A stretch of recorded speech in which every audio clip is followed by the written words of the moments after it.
Sadyang napakalaking pribilehiyo kung ang masaksihan natin ng personal ang mga kaganapang ito minsan sa ating buhay. Ito ay nagbibigay ng inspirasyon at kurot sa ating puso na nagbibigay ng saya sa bawat karanasan na kagaya ng mga di pangkaraniwang pagkakataong ito. Di magkandamayaw ang mga tao sa unang bugso ng palabas na aking nasaksihan.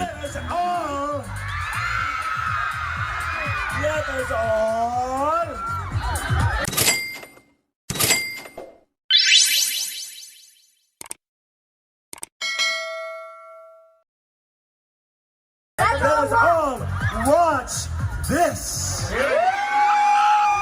Thinking in the future, hindi lang tayo mag-create. Trailer pa lang ng palabas ng kanilang mga iniidolo ay sadyang kaabang-abang na ika nga. At dito pa lamang sa mga paunang palabas na ito ay grabing kurot at paghanga na ang ating masasambit sa ating kaibuturan ng ating puso, sapagkat sa galing ng pagganap ng mga artista dito sa palabas na ito ay talagang mapapatamsap ka hindi lang ng isa kundi dalawang beses sa palabas na inyong nagugustuhan sa araw-araw. We could actually get local products na pwede natin i-distribute at i-market all over the country. Okay din siguro itong gano'n dito, no? Kakaroon ka ng pamilya. Lalo na kung ang mga love team ay phenomenal na napapanahon, ika nga. Talagang napakagaling nilang magbigay ng kurot sa puso ng bawat manonood. So tunghayan natin ang isang performance ng hinahangaang anak ni Janice at ni Jan Estrada. Ito nga ay ang kanilang unika iha at magandang dalaga na si Kyla Estrada. Sa kanyang performance ay talagang mababakas mo ang kakayahan na namanan niya sa kanyang mga magulang. Bukod sa ganda at galing na sa pag-arte, meron pa siyang pabonus na marunong din palang kumanta ang ating mga hinahangaan ito. Napakagaling talaga kapag ka nga naman na artista ika nga at nagpe-perform sa entablado. Sadyang dapat ipamalas natin ang ating mga kakayahan upang sa ganon ay magbigay tayo ng aliw sa ating mga manonood. Dapat ipamalas natin sa mga humahanga sa atin na bukod sa ating mga kakayanan na magbigay ng aliw sa harapan ng kamera ay kaya rin natin i-appreciate ang kanilang presensya sa araw-araw.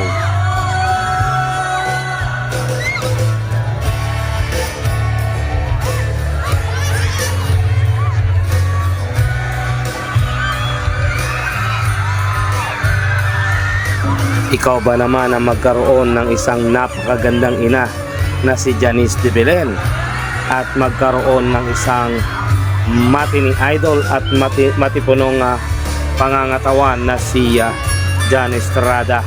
Talagang ang magiging bunga nito ay isang imahe na talagang hatatak sa iyong kaisipan.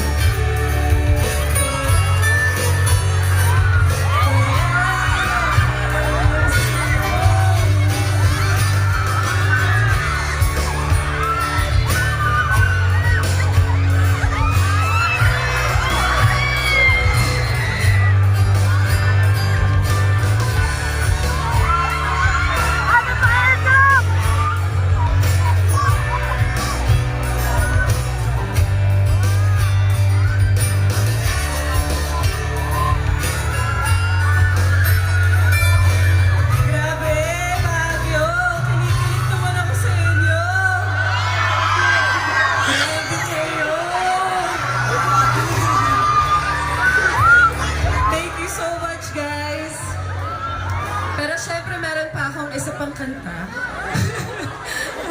At sana alam nyo rin to at sabayan nyo ako.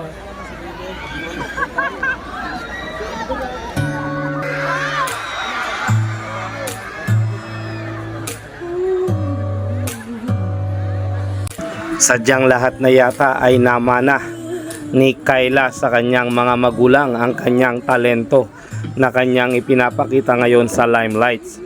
So guys, hindi pa ganon kasikat itong si Kyla, pero unti-unti ay nare-recognize na ang kanyang kakayanan at hindi maiiwasang maihahambing at magkomento ang mga manonood sa kanya. Ikaw ba naman ang magkaroon ng isang award-winning na mga magulang pagdating sa performance level nila sa kanilang pinasok na mundo ng pelikula at entertainment?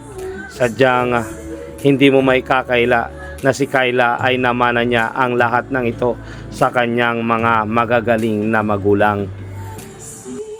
Kaya naman hindi maitago ng kanyang ama ang kanyang pagiging proud daddy kapag ini-interview sila sa harap ng kamera. Talaga namang ipinagmamalaki ng kanyang mga magulang itong si Kyla. Bukod sa ganda na ipinamalas at ipinamana ng kanyang ina, ay nandyan din ang mga kabaitan at kagandaang loob na kanyang ipinapakita sa kanilang mga fans. So yan lamang po ang aking update sa inyo. Nawa ay magustuhan ninyo at huwag kalimutang i-click ang notification bell sa aking screen upang sa ganon kayo ay maging updated sa lahat ng mga videos na gagawin pa ng inyong lingkod. Muli, ito ang inyong lingkod, The Finest World. Always choose to be happy and be courteous to others. And let the Lord God Almighty be the center of our lives. Bye for now, and God bless.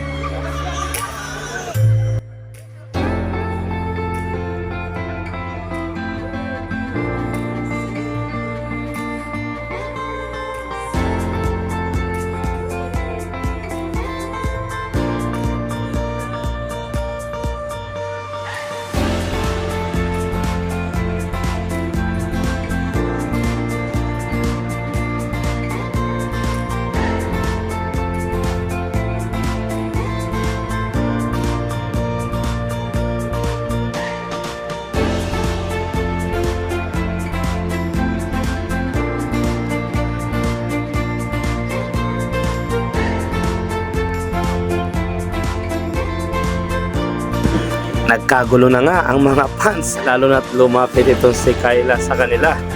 Kaya't hindi magkandamayaw sa pagpapapicture at paghawak sa kanyang kamay ang kanyang mga tagahanga.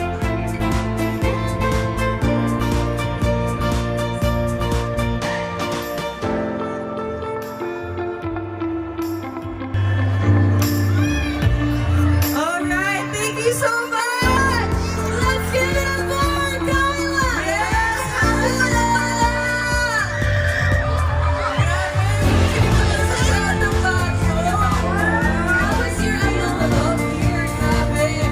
Is this your first time sa Baguio? No, actually, siguro fourth time ko na sa Baguio, and this is really one of my favorite cities to visit kasi napaka-warm ng